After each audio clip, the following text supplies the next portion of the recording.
Hello ladies and gentlemen, what's up? Pork Chopper here, and today we're going to be taking a look at the version 43 notes. Now instead of showing gameplay in the background and then just going over the notes, I thought I'd change it up a bit and actually show me looking over the notes and then also giving my not just opinion but also a proper discussion on it, because most of you are going to be reading the notes and don't really need, you know, help to understand them, but more discussion. If you want somewhere to discuss the notes and someone else's opinion on them, that's what I'm going to be offering in this video. So I'm planning to go over the cards and hero changes in one video. It may be 2 videos depending how long it is, but I'm mostly going to cut to the chase with most hero changes because I don't want these videos to be super long as they usually are. So let's get into version 43. Of course, the most anticipated update for a while, and the biggest part of this update is going to be the graphic changes to Monolith, something that's been teased way before version 42 was out, and finally we have the release date of it. Now the first thing they'll show here is just a few pictures of how the new map will look. I actually do plan to do a graphical update and change on comparing the PS4 and the PC version and all that, so if you're kind of interested in that stuff, I'll definitely be covering that in my channel over the first few days of launch. But it looks absolutely beautiful. As someone who has a PS4 and most importantly a PC, I can't wait to whack this on epic settings and see how it really looks. And the next thing is we have a Rampage skin, which looks amazing. The second I saw this, I was like, oh my god. In my opinion, I think Rampage has the best skins in the game. The Obsidian one, I've got quite a few of them, but the Obsidian one is definitely my favourite. This one looks as amazing. I wonder if you can camouflage yourself in some of these scenery. That would be so funny if you're able to do that. But that looks really cool. And then of course the endgame celebration is back. This is the video of it. It's nothing special so far, it's just it blowing up, but they said this feature will receive more updates in the future, which I'm sure will show all our heroes and some stats, but it's nice it's slowly coming back into the action, finally polishing the game up. And now we have the hero updates, a few major ones and a few minor ones, but let's just get right into it. So first is Aurora, the glacial charge, the cast speed has been increased and removed the day of the beginning of the dast, and Hoarfrost has its radius increased, and Criticism, if I keep saying that right, the radius has been increased and the cast speed has been increased. So overall a few balance changes that definitely buffer. Aurora was one of the heroes they wanted to slightly change and rework, meaning the Hoarfrost, they wanted the radius of that to increase, because you know how quick the movement speed is in the game that it was really hard to land the Hoarfrost, but now it won't be as difficult. A nice little change there, but hopefully that's enough. Then we have Bellacor, one of the biggest problems in my opinion in the game currently, and the changes they've done to her I'm really not a fan of. So her seismic assault is her knock-up ability. What they've done is reduce the damage of it and the power scaling of it, which to me doesn't really make much sense. The problem with Bellacor isn't the damage of seismic assault, it's the stun duration of seismic assault. Seismic assault has the longest stun duration in the game. It can stun multiple enemies. Yes, it takes some sort of aim to get, no, there's no doubt about it, but the radius of it, the range of it I mean, and the duration of it are way too long. They definitely need to reduce that. Reducing the damage does nothing to it. That ability wasn't the one that did big damage. There were so many other ways to do damage with Bellacor. In my opinion, they need to reduce the actual length of it by a bit, by like 100 to 200 units less range, and reduce the stun duration by 0.2 seconds across the board at each level. I think that would be enough to make it a very good stun, but not a ridiculous. You can literally stun someone up, put a void bomb under them, and then put a void drone next to them, and then use some sort of card and basically annihilate anyone. That's something I'm not a fan of. Then Drago just got some small changes. Shrapnel cannon's just going to work a bit more intended, and Old Rusty will bounce off Steel Shield instead of getting consumed by it, which is actually pretty interesting. I hope they do a few more things with Steel Shield. I've already read through the patch notes and it doesn't seem they are, but some things still don't work well with Steel's Shield, which we'll probably get once we get to Steel. For Gadget, the only thing they have changed is the speed gate. Move speed from 200 at all levels to 175, 200, 225 and 250. It seems Speedgate is ability they keep changing every single time they do patches. They either increase it or decrease it or make it the same at all levels. I don't really know, they seem to be going back and forth on this gadget. So I quickly just zoomed in the page so it's easier to see. So the video maybe look a bit jagged for a period there, but I've just zoomed it in now so it's easier for you guys to see. Now Gideon also has got some base buffs across the board. Now I honestly felt the last patch they did to Gideon was more than enough. They increased the scaling on his rock, which is ridiculous by itself, and on Burden and his ultimate black hole. I personally felt that was more than enough, and they thought, hey, let's just keep giving him more buffs. Burden, the slow magnitude has gone from 100 to 150, which may not seem that much, but I think this is going to be a huge difference. Burden is going to be a really good slowing tool now with the ticks it does, so that's something which I definitely think by itself is just really strong. And the general balance, his move speed, base health, health per level, base health regen, and basic defense have gone up. So he's basically going to be a little bit more tanky. Well, tanky is not even the word, but he's just going to be a bit more healthy. I don't know if this keeps in line with, say, Gadget and other mid laners, but that's something we're going to have to look. But overall, some very solid Gideon changes there. He was already pretty good, and now I think he's going to be even better. Grim.exe, the deflector shield has gone from mana cost from 40 to 0. Okay, wow, that's quite a huge change. Grim's always got these slight little buffs, but this seems to be one of the biggest ones. So I presume the cooldown stays the same, but it costs no mana anymore. So I guess you don't get any mana back if you deflect something. Maybe you do, maybe. But I like this actual change a lot, meaning you're not so worried to use Deflector Shield and you just keep repeatedly using it if you want to. The cooldown already was high, so I don't understand why it did have a mana cost, as most carries don't need to worry about mana. So that mana cost is a big deal for me, as he does consume a lot more mana with his ultimate, which has a 15-second cooldown, so he does use a lot more mana than other carries, and the overall base health is helpful because I think he does have the biggest hitbox in the game with Crunch, so hopefully that'll help him there. But yep, very good buff for Grim. Would like to see that in action. Definitely Deflector's Shield. Then we have Grux. Nothing really to note here. Smash and Grab has just got a little tweaks, probably with the new terrain and the verticality. They probably wanted to fix Grux, saying, hey, if Grux like pulls someone who's above him, how does that work? And I think that's just general in changes they've done there. Then we have Igin Scorch. His passive is slightly less damage over time. The power scaling for auto has been reduced, and probably the most important one for me is the turret health has been reduced. Not that much, but definitely enough in my opinion. I definitely think these Finns late game were just way too tanky. I felt Iggy himself was more than fine hero, but I felt his turrets were just a bit too tanky late game with how much damage they do. With certain cards that slowed, I mean, it was kind of ridiculous. But I do like that the turret health has been reduced. It's a slow change, but it's one of those things you don't want to go too crazy on the nerfs, just a gradual thing to see how he performs. Quan, one like Bellacor, I don't really understand this. Judgment of Heavens and Fury of Heavens, basically the radius of both of them has been increased. Quan after his nerf was still extremely good with certain cards. Quan now will be even better after his nerf. When he was nerfed, he was still really good, even a bit maybe too good. And this is only going to improve on that. Again, the main two issues I have is the Bellacor chains and the Quan chains. I don't understand them. I don't know why they're getting buffs or not the right nerfs needed. Then we have Narbas, Son of My People. The healing has just basically been reduced, and Crash, Ban, Boom, his ultimate, the damage has gone down, I believe. Total damage from, yep, it has gone down, and so has the power scaling. Maybe they felt he was a teeny bit too good, and his Crash Bam Boom, his ultimate was just doing too much. It was slowing, it was knocking up, and it was doing crazy amounts of damage. So maybe they were a bit uncomfortable there. Some of my people, I felt it was a really good ability. Like, we always felt healing was a bit awkward. I felt healing with Narbas since version 42 was really good. Maybe this is just a little bit too much of a nerf on that, but I understand the ultimate. It was very good, and something that made him an extremely strong support. Because supports now just aren't about supporting, but able to really contribute in those team fights, and Numbers does that better than any other support.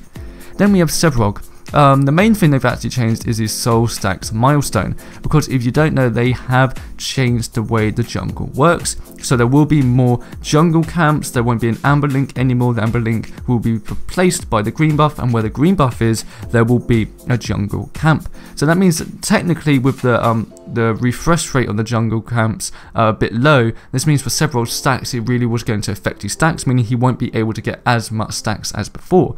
However, it seems Sevrog has been addressed for this issue. They realised Sevrog wasn't going to get as much stacks, so his milestones have been changed quite significantly. from 20, 50, 90 and 140 to 10, 30, 60 and 100. The maximum is still at 200. Really nice change there. I'm not sure if this is like an amazing buff, because it probably was just to keep him in line and his stacks weren't really hard to get. He's already an endgame hero, but if you have to wait till like 50 minutes to get all your stacks, that's a little bit of a problem. Now still, a Bull Rush has been removed. It seems still always is the one that's getting most of the reworks. He has a new ability, Shield Mass. Still strikes out with his shield, causing quite a decent amount of ability damage in a localized area in front of him. Enemies hit by the shield are stunned for 0.25 seconds and costs 70 mana, and has a really low cooldown. The Shield Slam, which is his actual ultimate, the range you can actually cast it has been reduced, but the AoE side has been increased. The new ability I have to see in action.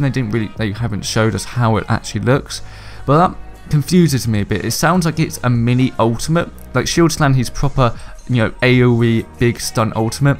This one seems to be sort of a mini still ultimate with the stun and the Shield Slam. I guess we're gonna have to wait and find out how this works. But the cooldown seems pretty low for especially how much the stun is, and 70 mana isn't like an insanely expensive cost. So I'm gonna have to wait and see how this works. A few tweaks there, nothing major, but these two are the really big ones. Cannot wait to see Shield Mass in action and how Shield Slam is working. So again, still definitely has one of the biggest changes. Then Phase, someone which before version 42 was really annoying. After version 42, not so much. So she definitely has got some love out of all this. The total damage of Energy Lance has been increased, and so has the power scaling. Personally not really a fan of this at all. Energy Lance for me was just an ability I always hated, especially as someone who plays the offlane quite frequently. So this is something, yeah, we're gonna have to wait and see how this goes.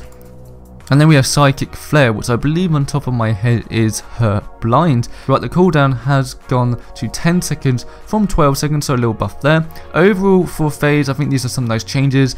Her overall kit was fine in this new update. I just feel like, yeah, she just wasn't dealing that much damage, or her healing potential wasn't as significant as it should be.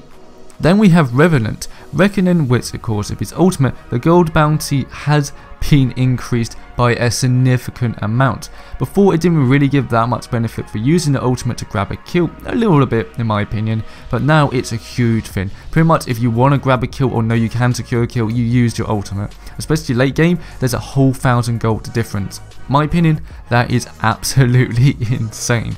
That's such a big difference, but means you have to do the correct playstyle with Revenant, which is always what you want with a hero. The only other change is his attack speed per level has gone from 2.5 to 4, which, for Revenant, he's a very unique carry, meaning attack speed only increases his reload speed or decreases his reload speed.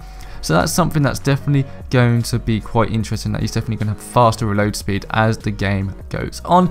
Now Faye, my Faye, someone I love very much, something I have wanted for very long and has infuriated me, is Bramble Patch.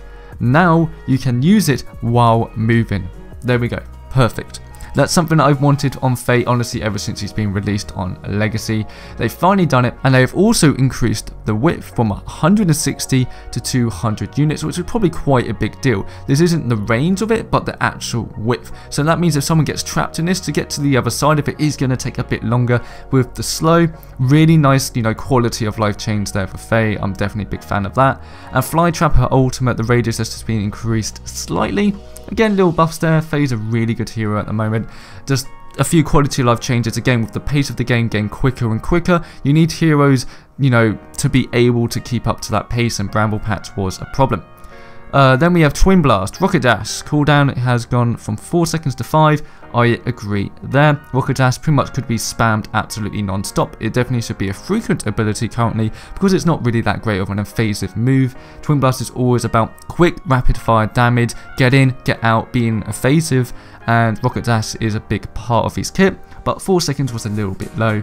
5 seconds may even still be a little bit low, but 6 seconds would be the limit, so I like that change. And rapid fire they have changed also. All they've done is nerf it slightly, because pretty much rapid fire now is an instant 3 shots, The hero damage has been only like decreased like late game, I believe, and majority of it, yeah, actually 5% across the board per each level. It's been decreased, which I guess is just needed to make it not as crazy late game. And also the minions damage has been exactly decreased from 45% to 40% at all levels. A few nice changes there for Twin Blast. I personally like the changes. I definitely think the Rocket Dash was quite needed. So Wraith, a hero that definitely needs a lot of buffs. Knock the mana cost, which I presume is the mana cost, it doesn't say, but the mana cost has definitely gone down quite a bit. Nothing major, but definitely about 20 mana across the board. That's pretty good. And then just some general balance changes like basic damage per level, health per level, mana per level. Some few things like just to give Wraith a little bit of buff, again nothing significant, but maybe this is just enough again to hopefully that they keep slightly buffing him a bit to the point where he's going to get into a good spot. But a Wraith buff is always good to see. Then Yin. Yin has definitely been a hero too, which has definitely been struggling, especially with her ultimate not interacting with say Iggy's turret. She's just doing a bit, I don't know, Yin's been a bit since the update. So Lash Kick, the range has gone from 750 to 850 units, and the general move speed has been increased quite a little bit, and so has basic armor. So she's going to be a little bit more stronger, a little bit more faster, because she's sort of like a hybrid range / melee carry. And Lash Kick has also got a buff there. Small buff again, nothing really beneficial there, but it's alright. Then we have Zinx. Dirty Healing, which I believe is her ultimate on top of my head. Yep, that is her ultimate.